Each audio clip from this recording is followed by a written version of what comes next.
Hello, friends, new and old. Thank you for joining my page. I appreciate it. If you're watching this part, you're definitely watching the replay because no one's here yet. Um, this is a surprise live.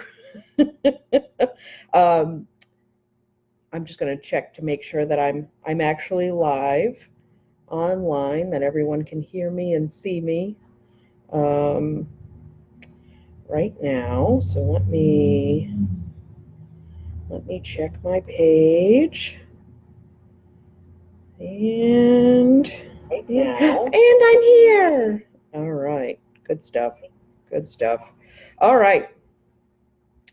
So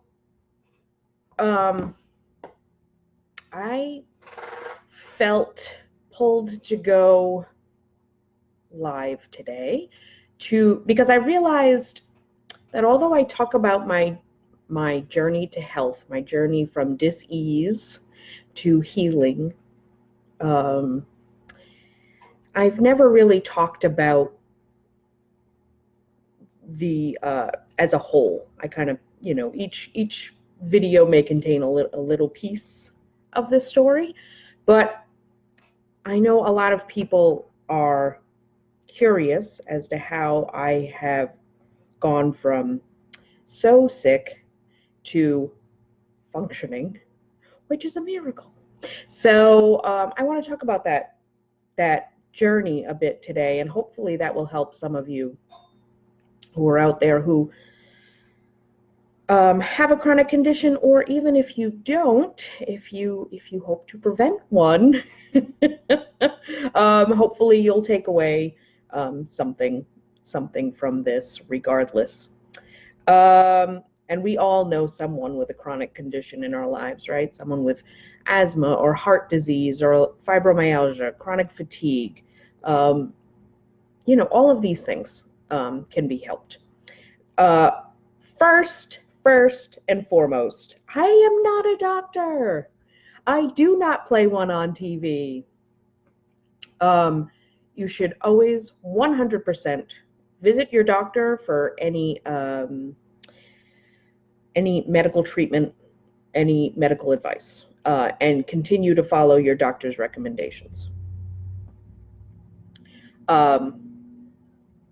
want to get that out of the way. And I stand by, I seriously listen to your doctor. I'm not telling you not to. So,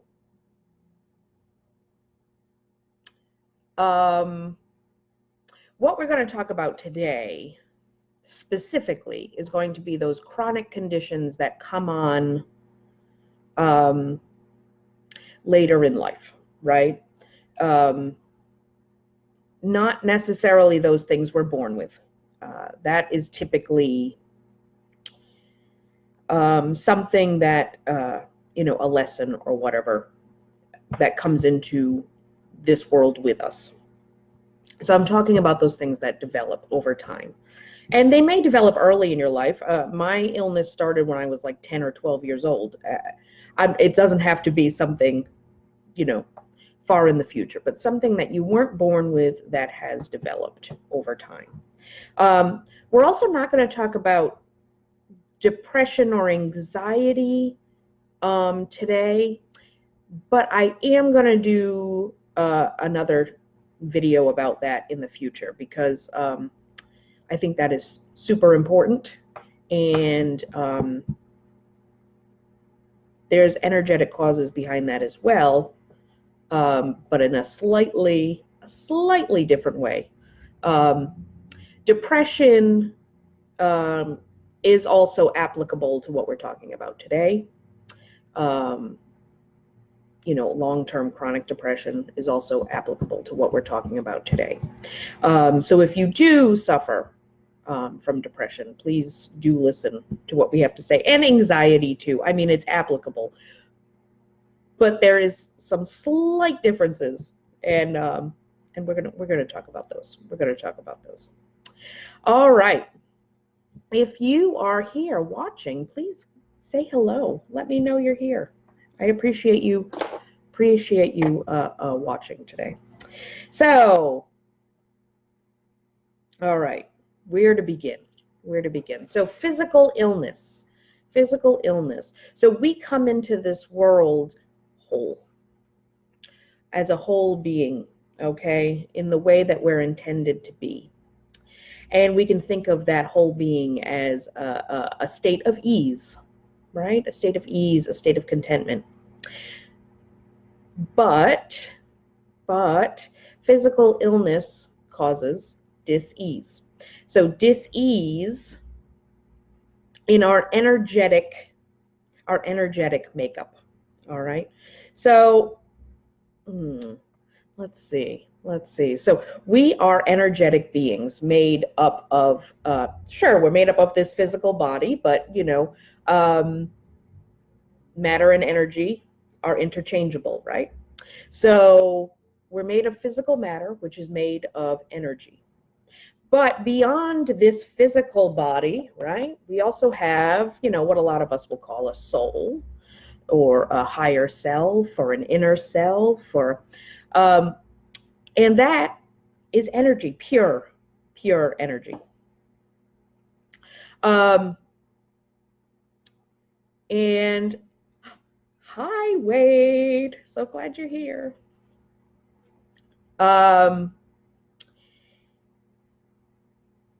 So physical illness is dis-ease in our energy. And once again, energy, matter, interchangeable. Our physical symptoms are manifestations of this energetic dis-ease. Okay? So this may be a result of trapped emotions. Trapped emotions would be things that we feel that that we're not willing to face. All right, things that we feel that we just keep, mentally going over and over and over and over in our head, maybe, but aren't willing to say. Or they could be things that we just shove down, shove, and aren't even willing to even bring it to our conscious mind. It could be coping mechanisms or patterns of behavior that lead to these trapped emotions that are causing this physical dis-ease. So, all right. What are you talking about, Tara? I have no idea what you're talking about. So let me go with my story, because it's the one I know best, and hopefully this will help illustrate what I'm trying to say. When I was 10 or 12 years old, I was 10, I got bit by a tick, all right? And we're not going to go through the whole thing because it's long. But when I was, I started getting rashes on my body. My back started to hurt, like excruciating hurt. And that is not normal for a young child, right? And the symptoms just kept progressing. Until finally, at 29, I couldn't get out of bed.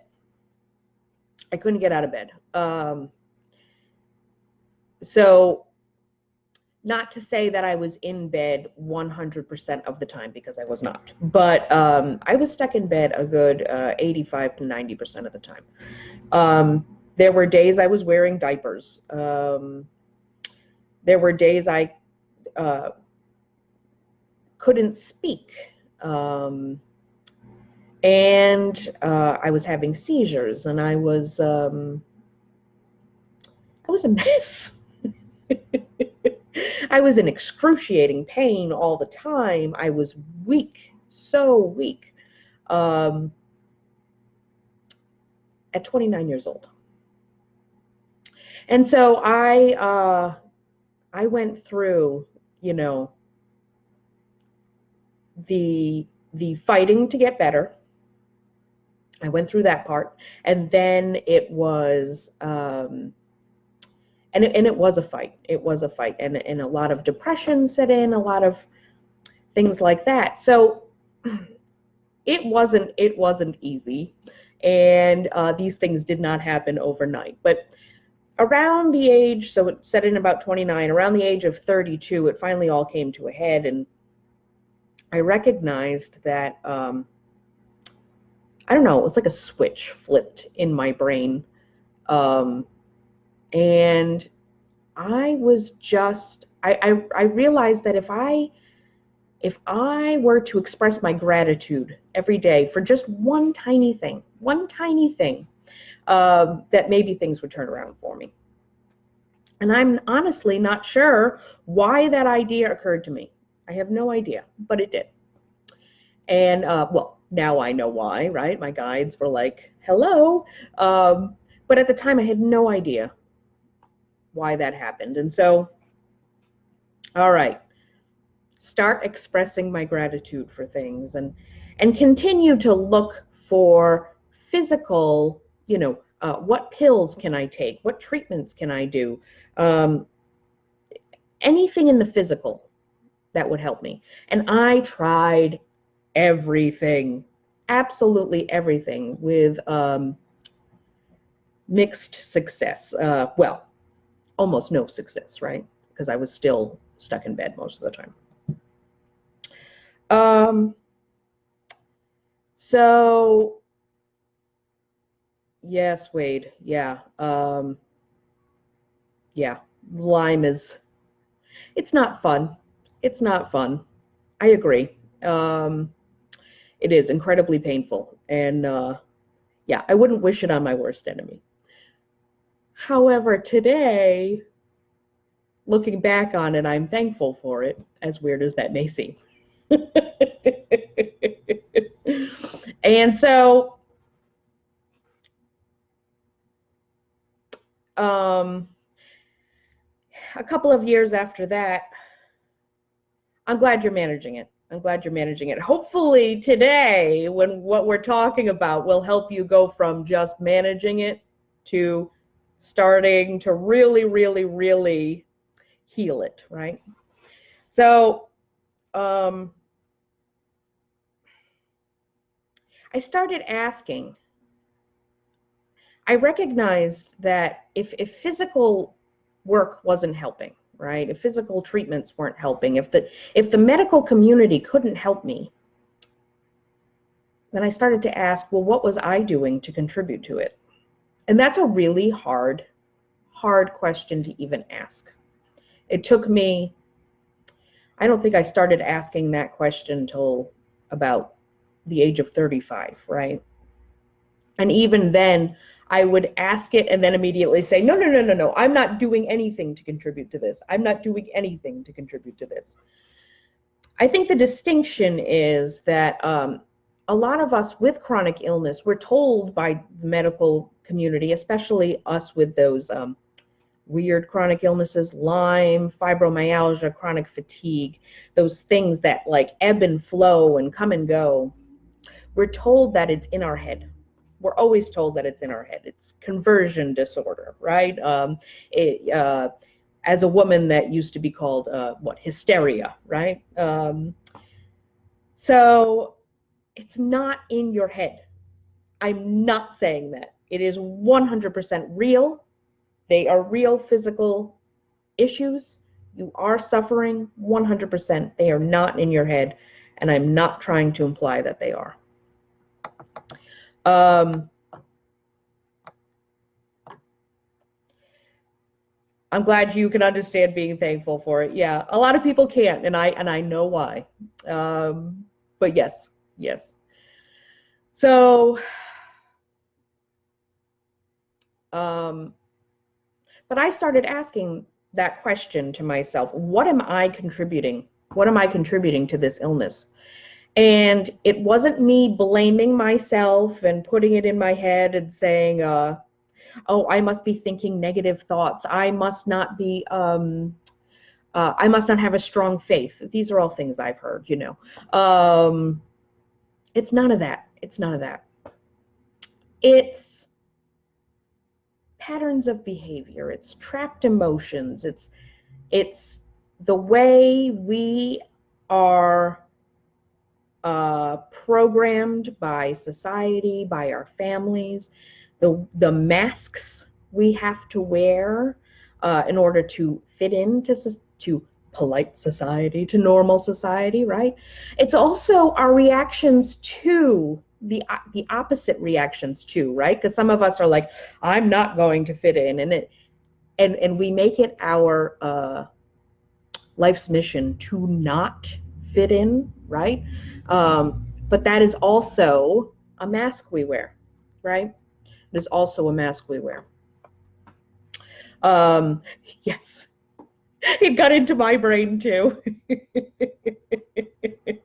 Wade says, well, technically it got into my brain. Yes, yes. Lyme infects the brain, but you know. So, so what I realized was I needed to start looking at myself. Who is Tara Watson, and how is she contributing to her own dis-ease? And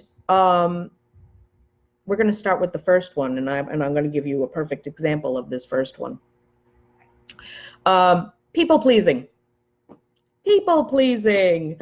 How many of us here right now people please?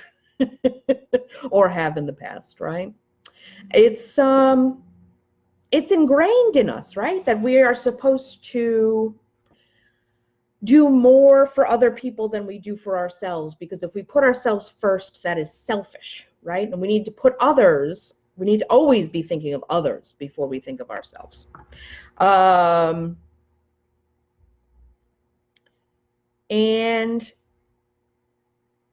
when we do that, when we put others' when we put others' wants, there's nothing wrong with doing for other people.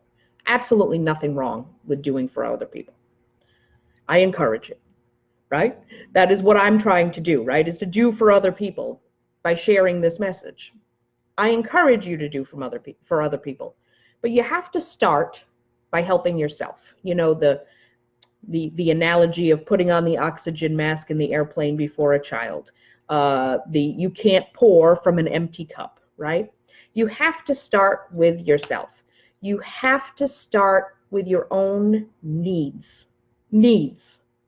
Your needs come before other people's wants, before other people's feelings. You have to put yourself first. So, the most glaring example I have of this, right, is that I always believed you put family first. Always, always, always, always, always, no matter what, no matter what, no matter what, no matter what. And I had two family members who turned out to be, when I got sick, you know, I kind of ignored patterns of behavior prior to getting sick. But when you're that sick, you just don't have energy for stuff. You really don't. And when you can't get out of bed, and these particular family members kept guilting me over and over and over again. Guilting me. Why don't you come see us? Why don't you call us? Keep in mind, couldn't get out of the bed 90% of the time. Couldn't talk many days. Over and over and over and over and over and over again, right? So this was about this time, right? I said I was 35. That was 2015.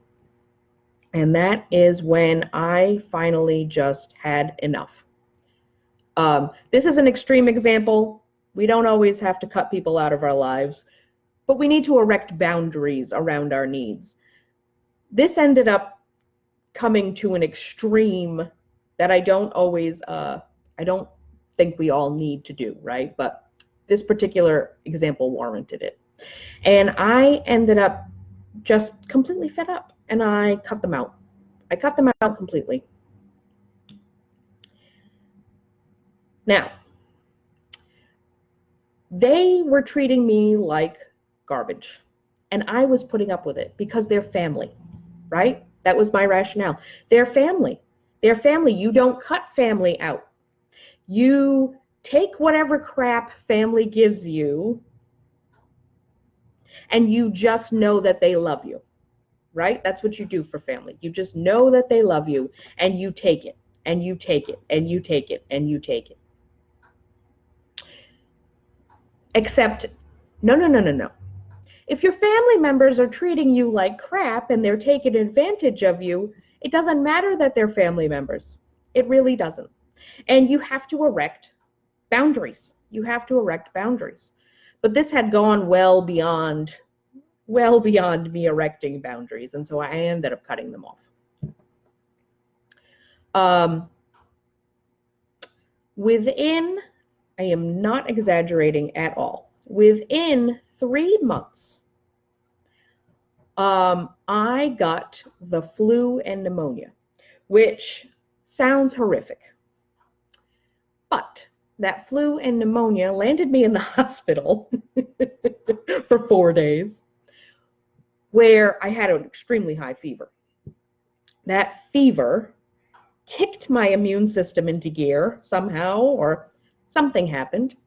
And when I got home from the hospital, immediately, I was able to walk from one end of the apartment I was living in to the other. And prior to that, it would be a struggle. I would only be able to make it to the living room. I was never able to really make it to the front room. 3 months. 3 months. And the reason that happened is because I said to the universe, universe, I see my worth. I see my worth, and I am worth more than these people who are treating me like garbage, who are guilting me, who are insulting me, who are telling me, these are people who are supposed to love me, they're telling me that things are in my head. And I said, no, I am not willing to keep putting up with this. I am not willing to do it. And by me erecting that boundary, I went from my body saying, no, you obviously don't know your worth. You obviously don't like yourself, and therefore my body's not going to work at all, to, all right, you're starting. You're taking those first steps. You're moving along. We're going to, in response, some of those symptoms eased off. Some of those symptoms eased off. Now, you know, of course, there's 1,001 things that I had to keep looking at. So I recognized that my body had shut down because I didn't know my worth. I thought my worth was tied to what I could do, and that I was not valuable to myself and I was not valuable to the universe if I wasn't able to contribute in some way. But the universe doesn't see it like that. Our higher selves don't see it like that. We are inherently valuable. We are inherently worthy of everything the universe has to give us by just being, by just existing.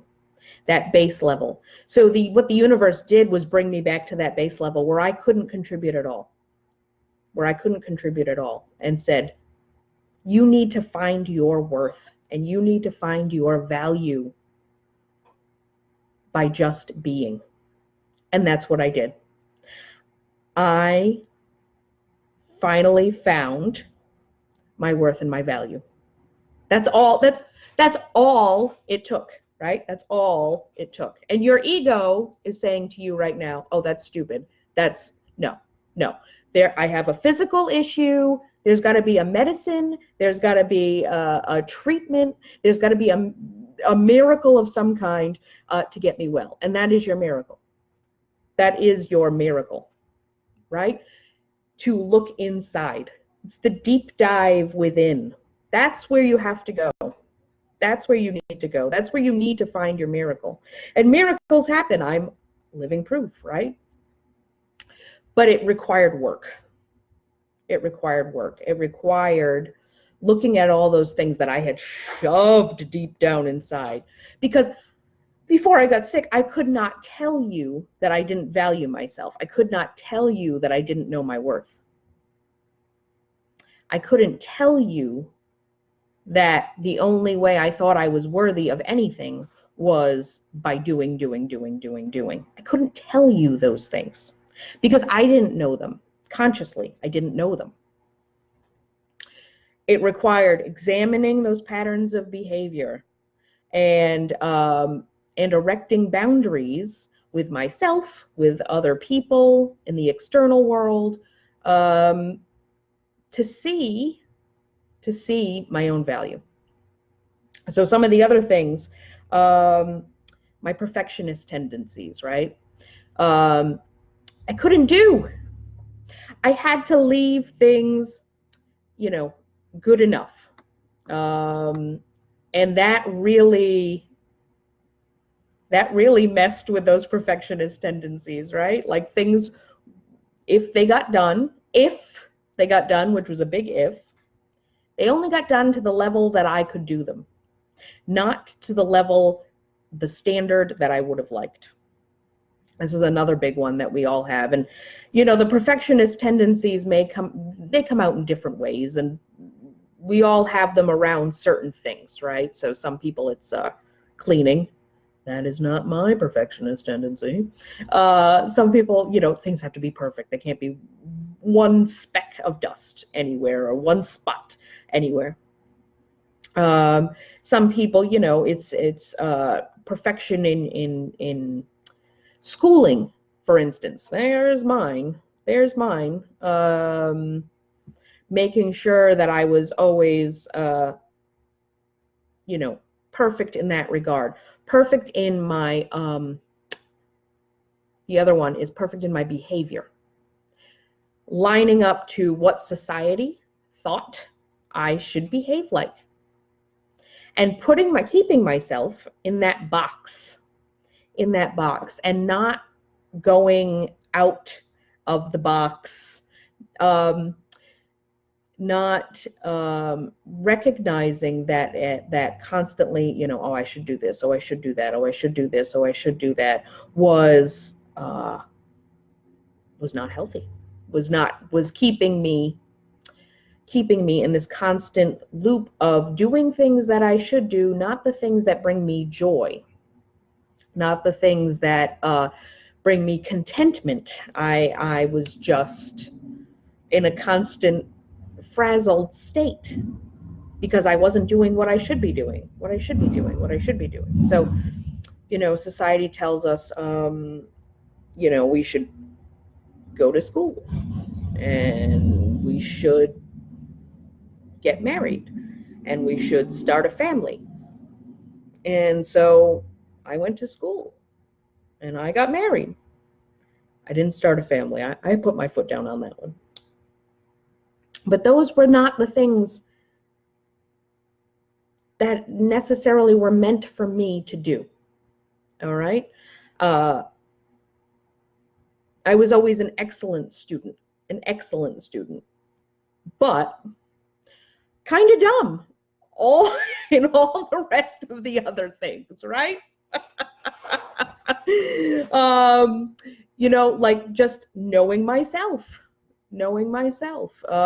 not realizing that just because I could spit out and regurgitate whatever they taught me in school, that would not translate going forward into any kind of success, because I couldn't think with my own brain, right? I was great at regurgitating, not great at thinking with my own mind. So it was like, so many things, just so many things. This could be like a 40-hour video if I just went into everything. But I think you're getting the idea. I never rested, like truly rested, truly just sat with my thoughts and feelings. I was a shover of all of my feelings. all of my feelings. I had to see a psychologist because I didn't cry. And I saw him for like 2 or 3 years. Like I didn't cry. And I thought that was bad. It's bad to cry. It's bad to be angry. It's bad to cry. It's bad to be sad. It is not, right? It's human to feel these feelings, and we have to let them out. And if we keep shoving, they're going to end up, they're going to come out somehow, either in an explosion. You ever shove and shove and shove, and then all of a sudden you just explode in like rage or tears or whatever? That's because you've been shoving and they need to come out. But they'll also come out in other ways, like physical pain or whatever. All right, right now, I don't know if you can see this. I don't think it's coming up. Oh, there it is. There's a rash on my wrist. There's a rash on my wrist. And so, why is there a rash on my wrist? I could say, well, the detergent I used is causing, an irritation, or I must have eczema, whatever. But energetically speaking, each of our body parts is connected to a certain emotion and a certain energy. And so I know that rashes are irritations. Irritations about delays. And I am not a patient person. So it makes perfect sense that I have rashes on both of my wrists, right? There's another one. It's a little bit hard to see. Irritation about delays. And for me, yes. Things are not moving fast enough for me right now. I know that. I recognize that. I recognize that that's the energy I'm putting out into the universe. That even though things are moving lightning fast for me, that even though my healing has been pretty much, I mean, if you could have seen me where I was to where I am now, you'd be absolutely amazed. And it's only, taken, all right, so 2015 to 2019, 4 years after a lifetime of these patterns building up, right? After starting to feel sick at 10 or 12 years old, right? Lightning fast. And it's from 2015 to 2017, it was a slow movement because I didn't have help. I didn't know what was going on, so I did it completely on my own, which is possible, but it's slow. From 2017 to now, though, it's been miraculous, and that's only 2 years, right? And so irritations about delays. And then what are wrists? These are flexible places on our body, right? Places of movement and flexibility. So what does that mean? I'm being very inflexible. I'm being stubborn and hard-headed, and that's absolutely me to a T. So minor irritations over delays and inflexibility are the rashes on my wrists. So we can link these things. We can, if we look more into our specific symptoms, we can really begin to see where the energy might be stuck for us, where we need to look, where we need to do that deep dive.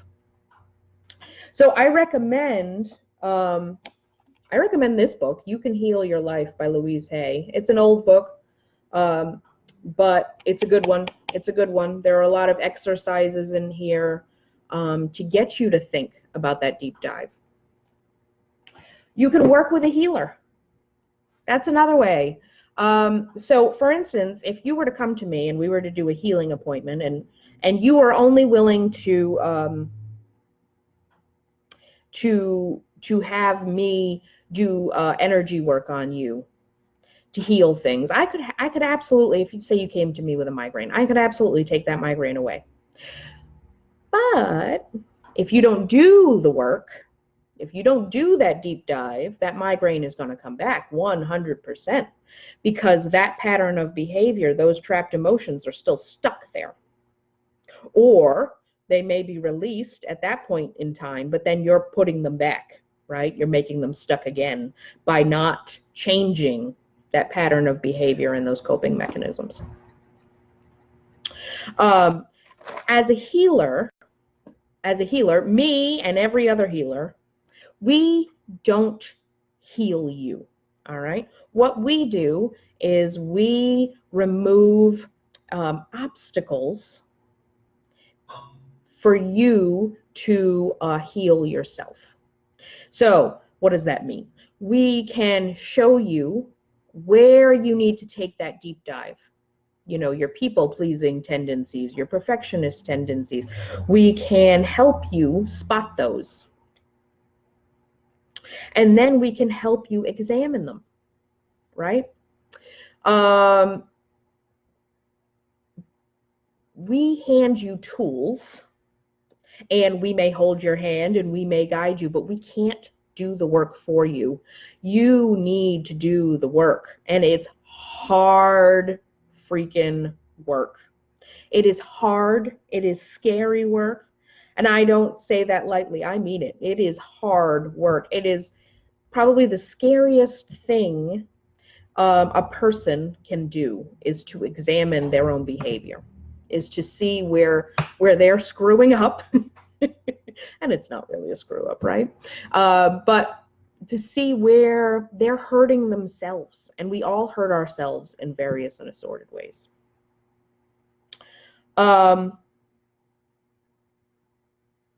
So, healing. The number one rule: if you aren't putting yourself first, you are never getting better. End of story. I said it. If you aren't putting yourself first on your list, number one priority, you are never getting better. Above everyone, even your children. If you aren't putting yourself first, that does not mean in a selfish way. It just means your needs have to become before other people's wants. Your needs have to come before other people's wants. All right? So once again, I am not a doctor. I don't play one on TV. And you should always follow medical advice. Always follow medical advice. This is not instead of, this is in addition to. In addition to, examine your own behavior. Examine yourself. And when you're doing that, that is your path to healing. I will be talking more about physical healing in videos coming up, because it's something that I recognized. Where does my experience come from? Healing my physical body. And therefore, what are people going to be most interested in? How I healed my physical body. So we're going to be talking about this more and more and more. So thank you. Thank you, Wade, for being here live. And thank you to everyone else who watches on the replay. Know that I love you and I appreciate you being here. Love and blessings. Bye-bye.